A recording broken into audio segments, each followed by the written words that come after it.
All right. Hello, everyone.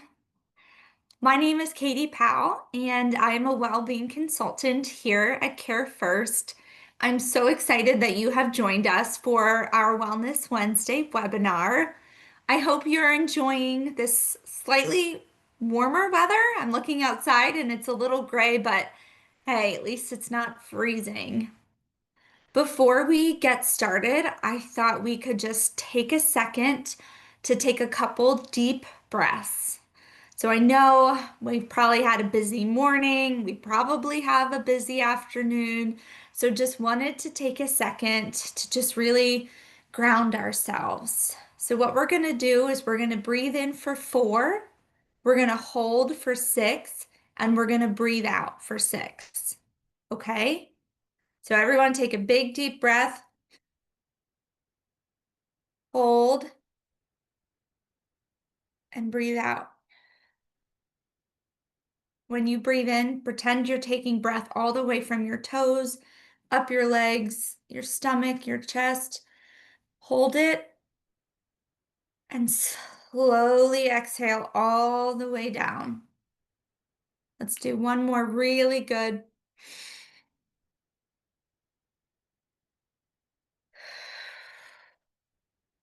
All right. Hopefully, that kind of grounded us. Now, I do want to encourage you to stand up, to move, to stretch, to take a couple minutes to prepare a healthy lunch as you listen to our Wellness Wednesday webinar. If you were here with us last month, we focused on hypertension. We had an amazing guest speaker, Dr. Ajoy, who focused on hypertension, how to identify signs and symptoms, how to create sustainable lifestyle habits to keep your heart safe and to keep you healthy. This month, we are going to focus on nutrition. We're shifting to learn how eating can support energy, health, and promote longevity. Just like heart healthy habits, nutrition works best when we are consistent and we keep a routine going. So let's start by exploring how nutrition works for us, and we can think about that as a daily habit, not just something once a year. So today's presentation is called Beyond the Calories, Eating for Energy, Health, and Longevity. Over the next 45 minutes, we're going to go through a lot. We're going to understand just the absolute basics of nutrition.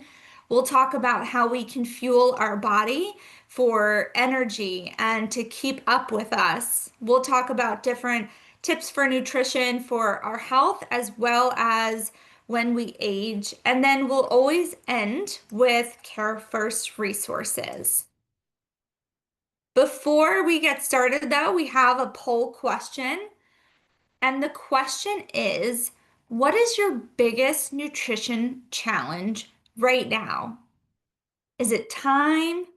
Is it knowledge, consistency, cravings? Is it the cost or meal planning?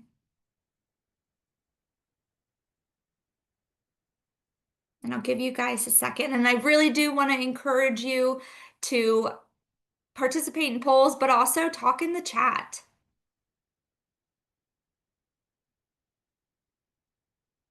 All right. It looks like, let's see, we're still voting. I love it. It looks like our front runner is cravings, followed by consistency and meal planning.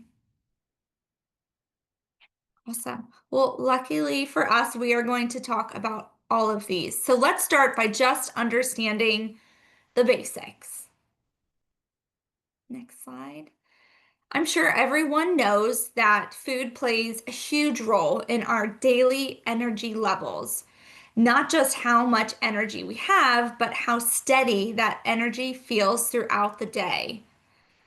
Energy is not only impacted by nutrition, but nutrition also impacts focus, immunity, and long-term health. Today, we're going to talk about the two main types of nutrients. So, we'll talk about macro and micronutrients.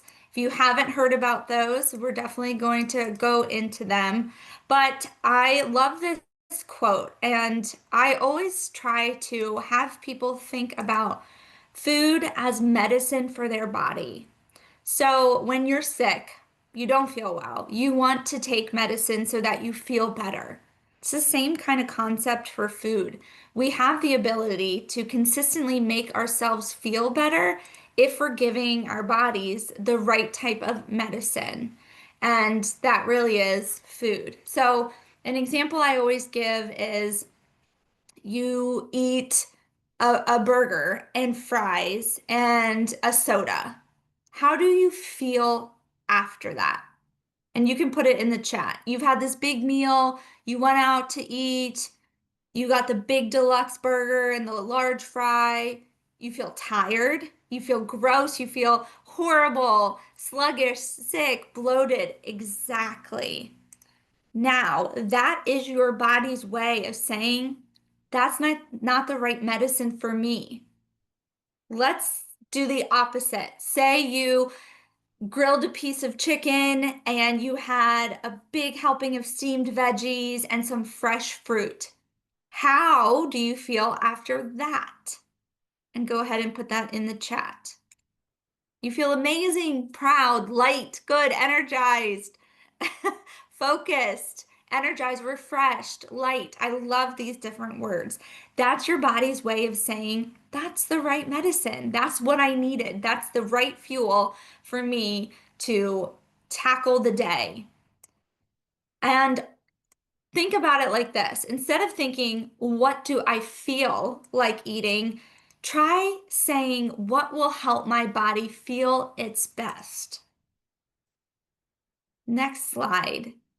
So we just talked, we collected your feedback in the first poll about barriers that you guys are facing when it comes to nutrition.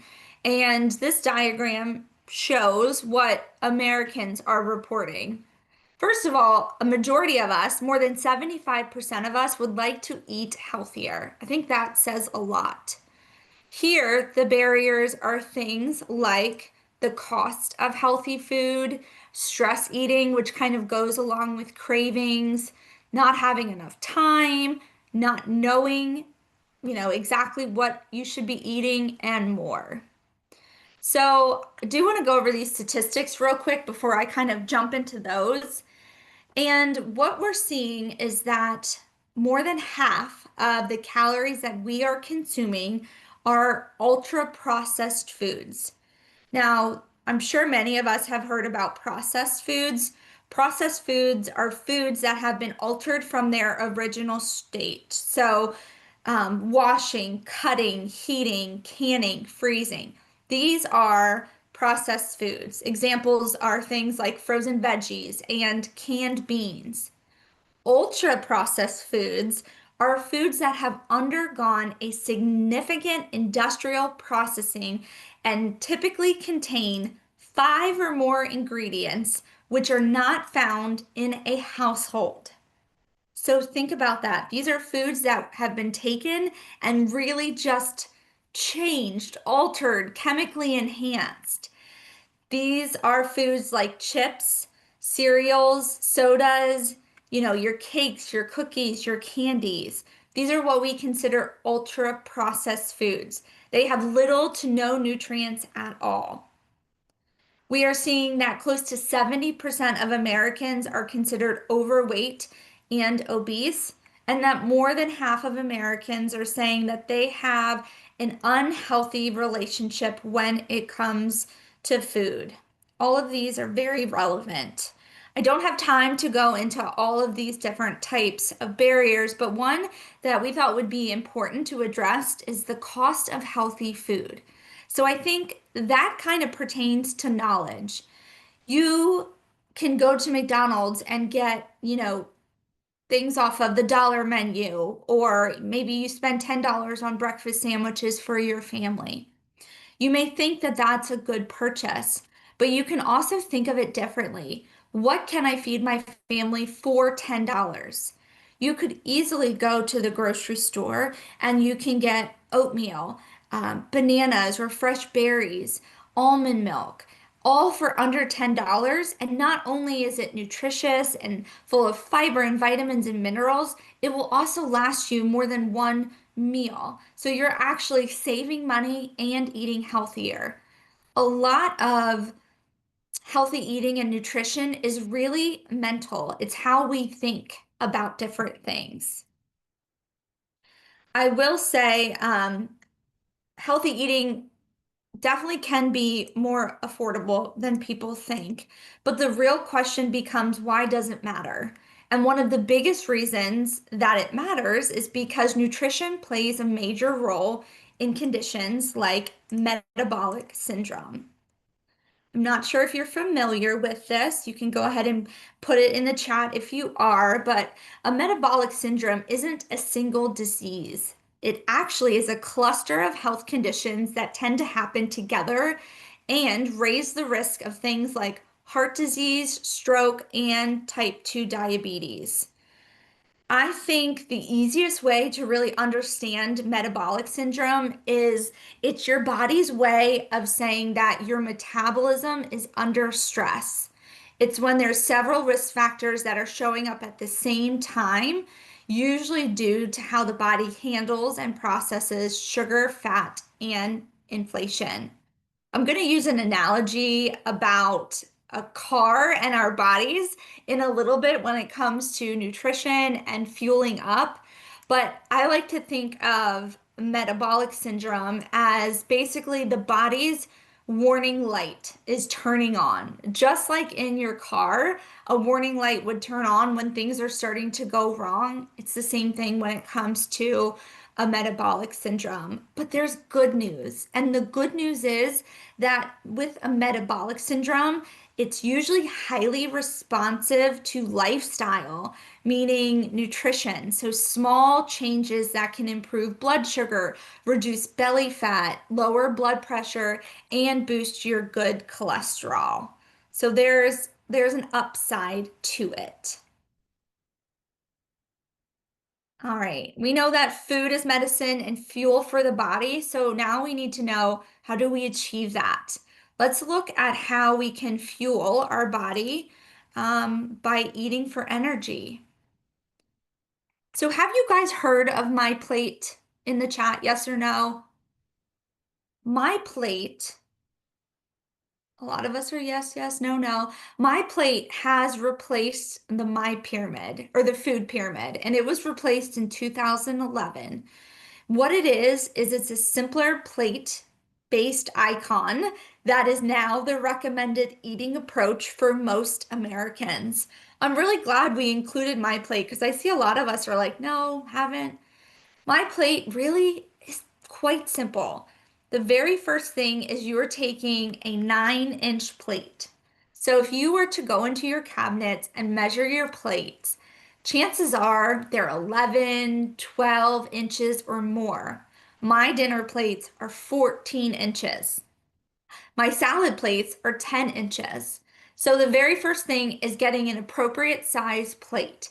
The reason why is because we really need less food than what we're taking in currently as a society. And by having a smaller plate and filling it up, it sends that signal to our brain and to our mind that we're getting a lot of great food. It appears to be more than what it is. Okay, so if you were to take your 9-inch plate, you are going to cut it into half, and then you can either cut it into half again, or you can leave the one side, you know, a half. You're going to have a fruit, a vegetable, a whole grain, and a lean protein. And the goal is to get as many of these foods from food groups into your meals as possible. So think about breakfast, lunch, and dinner. Maybe your breakfast is Cheerios, which is your grain, and you slice up bananas. So you have your fruit, and then you have almond milk or maybe skim milk. You have your dairy. Within your first meal of the day, you've had 3 of the 5 food groups, which is really phenomenal. What you can then do is your mid-morning snack, you can pull in your lean protein and your vegetable so that by lunchtime you have consumed a food from a food group that is healthy. The reason why we are focusing on the food groups is because they are filled with health and nutrition, and we'll talk about the macro and micronutrients. When you're choosing a food and you're looking at the plate method and it's a Twinkie, or maybe it's a bag of Cheetos, or it's a handful of M&Ms, there's not a place for it on the plate. That does not mean you can't consume it. It just means that our first choice should always be foods from food groups. And that majority of the time, 80% or more, we should be choosing healthy foods. And that every once in a while, we should be indulging in those, not necessarily healthy foods. Water is also a big part of it. Water, our bodies are mostly comprised of water. So it really truly depends on your gender and your activity level, how much water you should take in, but this is a good kind of starting point. Anybody using the plate method? And that's a good point. I will also say there's a plate method for diabetics, so those that have diabetes. And then you're going to want to work with your primary care provider or maybe a nutritionist if you have or observe any other types of eating styles. So maybe if you're vegetarian, etc. Moderation, weigh portions, great. These are all amazing things. Anyone familiar with the six essential nutrients? I feel like today is like a nutrition class. We're back in health class. Yeah, awesome. I love people that are being honest and they're like, nope, haven't heard of it. That's exactly why you're here. We're going to talk about it. We have six essential nutrients, and they are called essential because your body cannot make them on its own. Yet, it is needed for every single day to function, to grow, to repair, and to stay healthy. Each of the nutrients plays a unique role, and together they support every system in your body, which is kind of crazy to think about. So, macro means big nutrients. You need these in large amounts. Our macronutrients are carbohydrates, proteins, and fats. The reason why we need carbohydrates is because that's our body's main source of energy. Proteins are needed to help build and repair tissues. And then we actually need fat to support energy, cell structure, and nutrient absorption. Then we have the micronutrients. So these are small nutrients that we need in tiny amounts, such as vitamins, which help us regulate the body's processes and support immunity. And then there's minerals that are really important to support bone health, fluid balance, and many of the metabolic functions. And we kind of put water in its own category just because it's so vital for hydration, digestion, temperature regulation, really nearly every bodily process. Water is usually overlooked, and I know there's some people that say they don't like water. In the chat, would love for you guys to say how you like your water. There was a movie, I think it was Runaway Bride with Julia Roberts, and she needed to know how she liked her eggs prepared. It's the same thing with how do you like your water? Do you like it room temperature? Do you like it through a straw? Do you like it with ice? Do you prefer water with a fruit or maybe fresh cucumber in it? Knowing how you like your water is really important because it will encourage you to drink more. And we should all, most of us, be drinking more water. Water, water, water. All right, we're going to go into the macronutrients again. Macro is actually a Greek word, or it comes from a Greek word, macros, which means large. So again, we need these in large amounts. Usually these are measured in grams. Carbohydrates is the main energy source. So if you think of your body like a car, right? You need to fuel up your car in order for it to go to the places you want it to go to, correct? You need the right source of fuel. If you were to put in unleaded or diesel and your car needed something else, there's going to be a lot of problems. Your car's not going to function properly. It's the same concept with our bodies.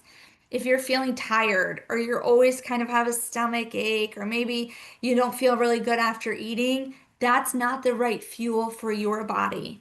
Carbohydrates is the main energy source. So we want to be choosing the best types of carbohydrates that we can. Protein, we know it builds and helps repair muscle, but it's also has so much more in it. It helps with your metabolic, your hormonal, and your enzyme systems. Protein is another thing where we may not be getting enough protein. You have to be really intentional to get as much protein as you need. And then fats support the brain function and the hormones. So we want to make sure that we're getting in healthy fats.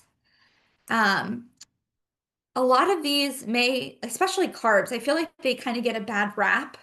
But whole grains is the best type of carbohydrates, and they can actually reduce heart disease by 30%. And that is coming from the Harvard School of Public Health. So it's not about cutting out carbs or going carb free. It's just understanding how many carbs you need and choosing the best ones for us. A lot of this information you can talk to your primary care provider about. We try to keep everything pretty high level because your body, everybody is different, and what works for one may not work for other, but also we need to understand who you are. Do you have any chronic conditions? Do you have any food sensitivities? Your doctor may even refer you to a nutritionist or a dietitian, or you can start looking into programs that are offered by CareFirst as well if you are a CareFirst member. We're going to go into micronutrients. Micro means small. We don't need a ton of them, but we absolutely do need them to help us fuel our bodies. The vitamins that we need include fat soluble ones. So there's a little diagram that shows those, as well as water soluble vitamins. So those are mostly your C and B vitamins. And then minerals, we need calcium, magnesium, potassium, sodium, you name it, phosphorus, etc. There's also water-soluble vitamins such as iron, zinc, copper, etc. And even though we need these in small amounts, a deficiency can have really major health consequences. So for example, iron deficiency, that's a really popular one that actually affects over 2 billion people worldwide and leads to fatigue and cognitive decline. So there may be sometimes where you just feel off. Your doctor may prescribe lab work and they may actually be looking for vitamin and mineral deficiencies. A great way to get those vitamin and mineral deficiencies is through a colorful, varied diet. Always eating a kind of mix of the rainbow because each different color has a different nutrient. And it's always good to aim for a different variety each week, even though you might have your favorite, fruits and vegetables, your staples. I always say do things like shop what's in season. So maybe it's blueberries or strawberries or what's on sale so that you're constantly getting different nutrients from different foods. All right. Talking about energy, would love to know, I think this is a poll question for us. When is your energy level the lowest during the workday? Is it the very first hour when you're trying to get started? Is it before lunch? Or is it that mid-afternoon slump? I always say that 2 o'clock time frame. Or is it the end of the day?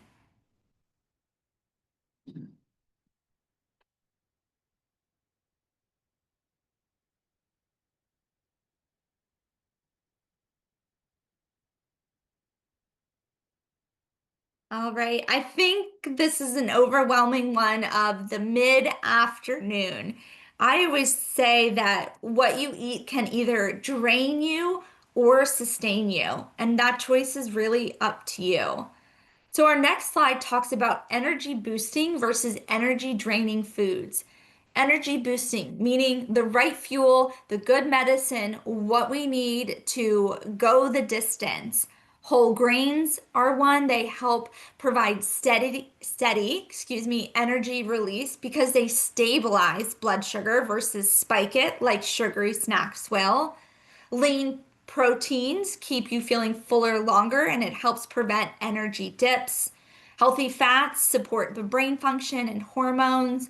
And then fiber. Fiber is your friend. Fiber helps you keeping feeling full for longer. It helps with digestion.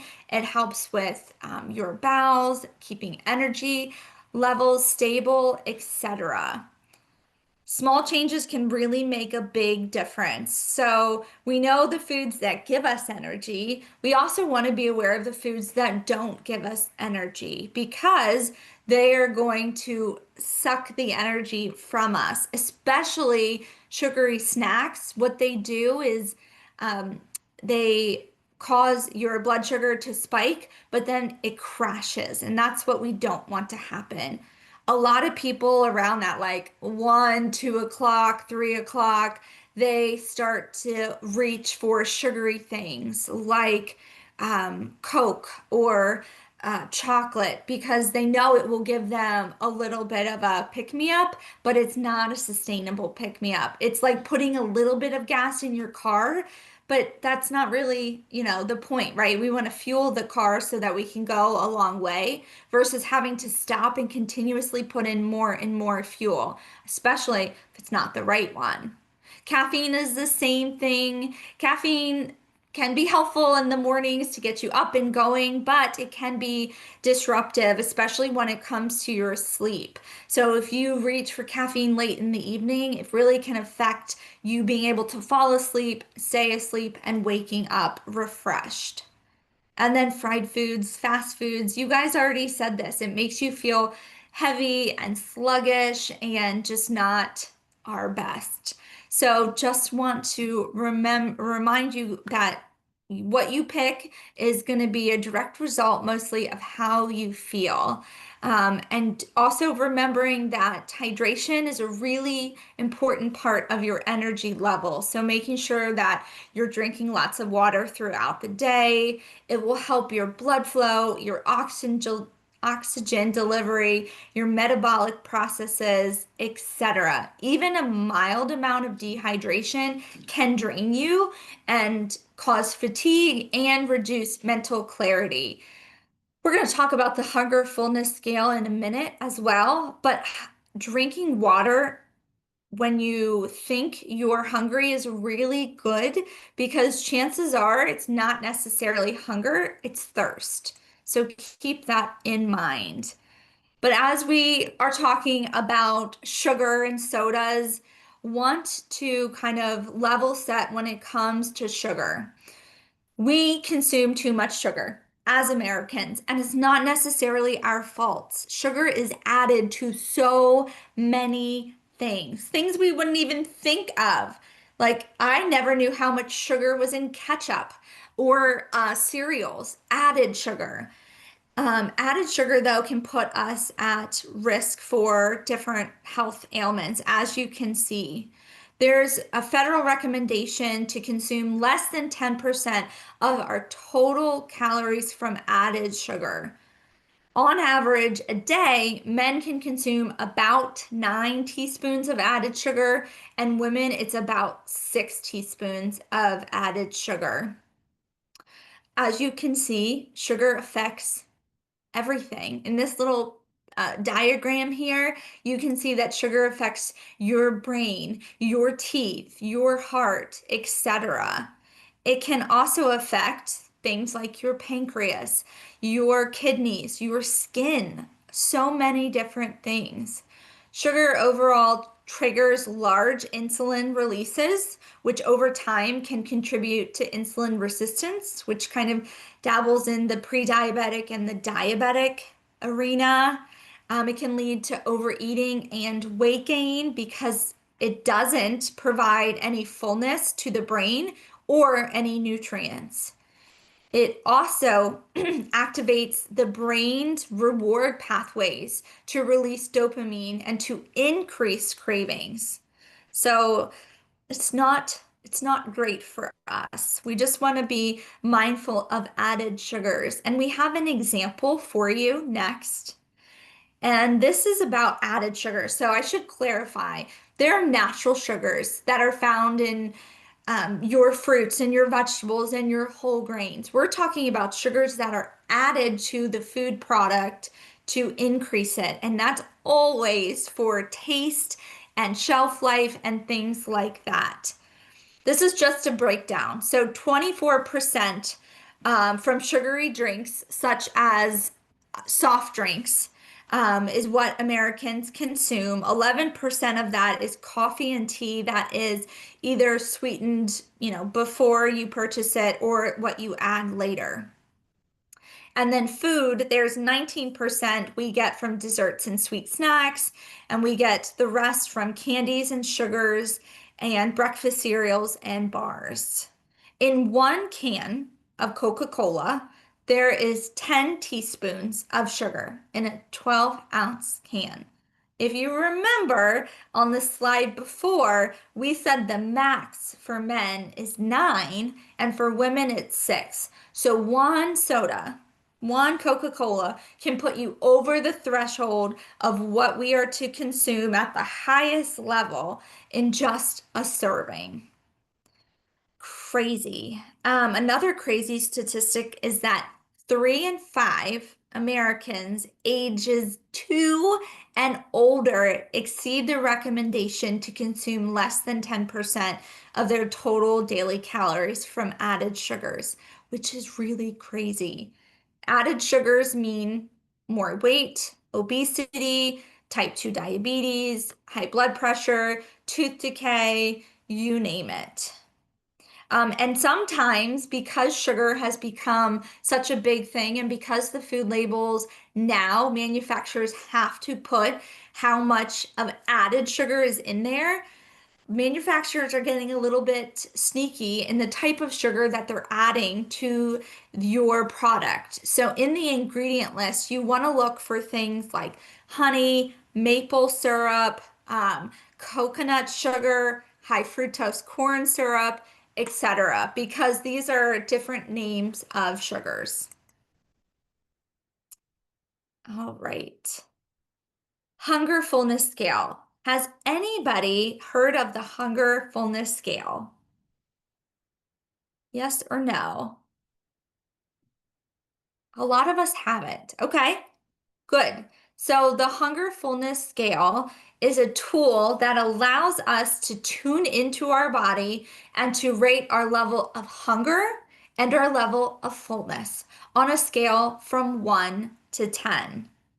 So, a lot of people feel hunger differently. It's a subjective feeling and it can differ really from every single person.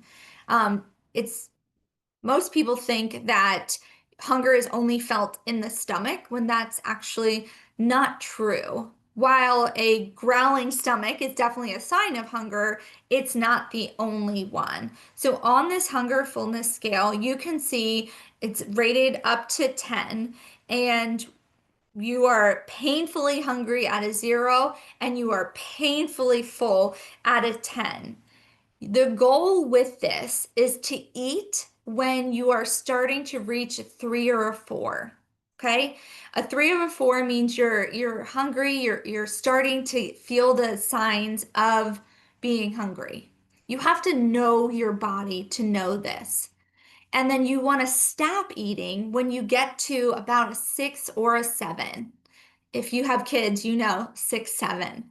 The reason why you want to stop eating at a 6 or a 7 is because it takes 20 minutes for a chemical messenger to be sent from the stomach to the brain, or to the brain, to the stomach to say, I'm full. If you're eating large portions very quickly, you're going to continue to eat because you're not getting that hunger fullness scale. You're not checking to see where you are. So the recommendation is to start eating when you feel a little bit of hunger and to stop eating when you're starting to feel a little bit of fullness. That will help prevent us from overeating. This is not something that you're going to do perfectly from day one. You're going to start having to really know your body, know, what it means to feel hunger and what it means to feel full. And just like I said at the beginning, a lot of this is mental, right? If we have our plate and we stop eating, but we're not feeling full yet, we talk ourselves into, oh, I can have a couple more bites, or, I can finish a little bit more than this. But it takes that mental strength to say, you know what? I'm gonna drink the rest of my water. I'm gonna clear away the dishes and I'll check back in to see if I'm still hungry. 99% of the time, you are not still hungry. You just didn't give your body that chance to recognize that fullness signal. And so over time, what happens is you start eating more appropriate portions, and therefore, you can either maintain your weight or you can lose weight if that's something that you're trying to do, but just by being in tune with your body. So you don't want to wait until you're absolutely starving to eat, because what's going to happen? You're going to eat everything, everything in sight, right? Because you want all of those feelings of hunger to go away. And you never want to get to where you're an 8 to 10, because that's when you're over full. This is where you're just, you have discomfort in your stomach and you're not feeling well, etc. Some ways to sense hunger. We know the growling stomach is one of them. But if you start to feel your energy dipping, if you start feeling a headache or maybe dizzy or unable to focus, if you're starting to, my husband calls it hangry, have any mood changes. So if you're starting to get irritable or cranky, and again, if your stomach starts feeling empty or growling, those are your body's hunger signals. Start eating, then eat slowly, take your time, drink your water, allow for 20 minutes to pass, and then reevaluate. All right, moving on to the next section. I'm going to try to speed it up because I have got a lot to go.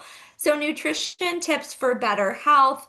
These are just sustainable nutrition habits. We want you guys to know that nutrition is a long-term commitment. It is not a short-term fix. You are not going to be perfect every single day, and that is perfectly fine. It's really just about being consistent and showing up every day with the intention of eating healthy, portioned meals of foods that give you the macro and the micronutrients that you need to live your healthiest and best life. What you can do is strive for consistency over perfection. Nobody's perfect. Make small, achievable changes as you go, so one thing at a time, and to plan ahead as best as you can, especially for those that are on the go and busy. Our next slide talks about timing and how it makes all of the difference, and really knowing when to eat. So eating within an hour or so of waking up, that's giving your body the fuel to start your day. Then eating lunch about 4 to 5 hours after breakfast, and then dinner about the same increments. You should also be having small healthy snacks. Those are opportunities for health and nutrients, right? So they should be supportive of your plate and your food groups. This can be different a little bit based on your hunger fullness scale. So really starting to know you. I tend to need to eat earlier than 1 to 2 hours. That's just me. But from then, I usually have a snack 2 hours later, and then lunch 2 to 2.5 hours later, and then a healthy snack, and then dinner. And what that's doing is that's keeping my blood sugar steady throughout the day so that I'm not dipping. Because every time you dip and spike and dip and spike, we feel it. And we don't want to feel bad. We want to feel healthy and energized. If you're busy and you're somebody that is on the go, preparing is one of the best things that you can do. Maybe it's cooking 2 to 3 meals ahead of time and pre-portioning them so that you can very quickly pull from, the fridge or the freezer and have a healthy meal without having to take time away from cooking it. Following the meal formula of protein, fiber, really good carbs, veggies, and fats. You can also do things, and we do this in my house, is prepping ingredients that you can mix and match with. So when you go to the grocery store on Saturday and Sunday, taking 10 or 15 minutes to wash and pre-cut up fruits and vegetables and things like that so that you can very easily during the week grab, a handful of strawberries or some cut up celery. You don't have to take that time every single day to do that. And portion and store, grab and go convenience. If you are able to pre-portion your foods, that is a win-win-win. When we talk about snacking, snacking also gets a bad rap from time to time. I don't really think it should. I think of it as opportunity. Um, so some suggestions is to include proteins, fibers, and healthy fats. Examples of protein, things like nuts, yogurt, boiled eggs. That's going to help you feel full longer and sustain energy. Your fiber, you're thinking of your fresh fruits, your whole grains, your veggies. And your healthy fats are things like your nuts, your hummus, avocado. Avocado on whole grain toast, great snack. And then the foods that we want to avoid include things like the refined sugars, so that's your candy bars, your excess salts, that's your chips and your crackers and all of that, and your empty calories, so your sodas, your highly processed, ultra processed foods. Those are things that we want to avoid. I think a popular topic is healthy snacking at work, right? Because most of us are working. This is just some ideas for finding snacks that are convenient, portable, and healthy. I just saw somebody put in the chat the compartments. So they make these really cool, like bento boxes or off-brand ones where there's different compartments, and you can literally put in a protein and a fiber and some nuts, etc., and have like a snack pack that is powerful of energy to eat. I do want to say, I know we're running through this pretty quickly, but this whole presentation is going to come to you. We have a knowledge check next, and this is just a question about which meal is the most balanced. And I love in the chat, this is great. It's a great opportunity. If you have a healthy, balanced snack that is your go-to, feel free to share with others. We give you as many ideas as we can in a condensed time frame, but really you guys learn from each other. This question is, which meal is the most balanced? And I'm going to go ahead and give you the answer. And the answer is all of them are considered balanced. It's a trick question. These are all balanced. These are all from myplate.gov, and they're all good in moderation. We even in the follow-up will provide the myplate.gov website so that you can look into different recipes that you can possibly utilize. Smart substitutions or smart swaps are always great. What you're doing here is you're really just taking an existing food and trying to find a healthier option. And we've given you some ideas here, and we've also included an image. So instead of banana chips that are dehydrated and have enhancements to it, a regular old banana. Instead of a bagel with a lot of carbohydrates, you can have some rice cakes.